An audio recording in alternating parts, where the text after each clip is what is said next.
Epilogue.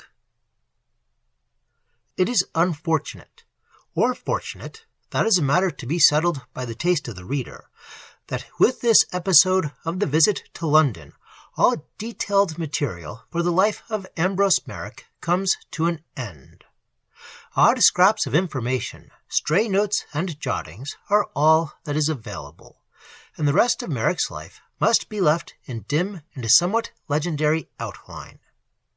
Personally, I think that this failure of documents is to be lamented. The 4 preceding chapters have, in the main, dealt with the years of boyhood, and therefore with a multitude of follies. One is inclined to wonder, as poor Nelly wondered, whether the lad was quite right in his head. It is possible that if we had fuller information as to his later years, we might be able to dismiss him as decidedly eccentric, but well-meaning on the whole. But, after all, I cannot be confident that he would get off so easily.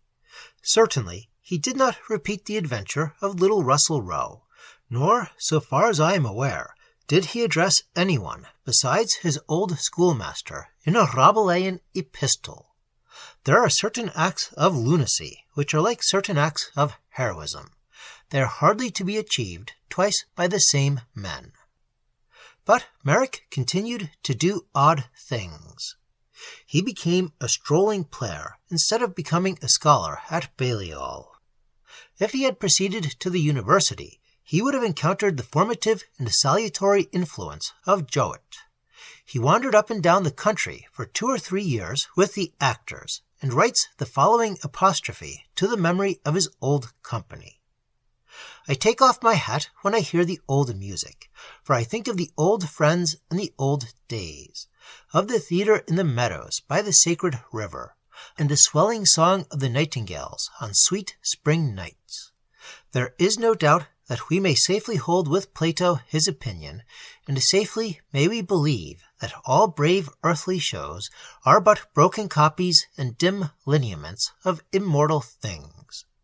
Therefore, I hope and trust that I shall again be gathered unto the true Hathaway company, quae sursum est, which is the purged and exalted image of the lower, which plays for ever a great mystery in the theatre of the meadows of Asphodel, which wanders by the happy shining streams, and drinks from an eternal cup in a high and blissful and everlasting tavern. Ave cara sodalitas, ave semper. Thus does he translate into wild speech crepe hair and grease paints, dirty dressing-rooms and dirtier lodgings. And when his strolling days were over, he settled down in London, paying occasional visits to his old home in the West. He wrote 3 or 4 books, which are curious and interesting in their way, though they will never be popular. And finally, he went on a strange errand to the East, and from the East there was for him no returning. It will be remembered that he speaks of a Celtic cup, which had been preserved in one family for many 100 years. On the death of the last keeper, this cup was placed in Merrick's charge. He received it with the condition that it was to be taken to a certain concealed shrine in Asia, and there deposited in hands that would know how to hide its glories for ever from the evil world.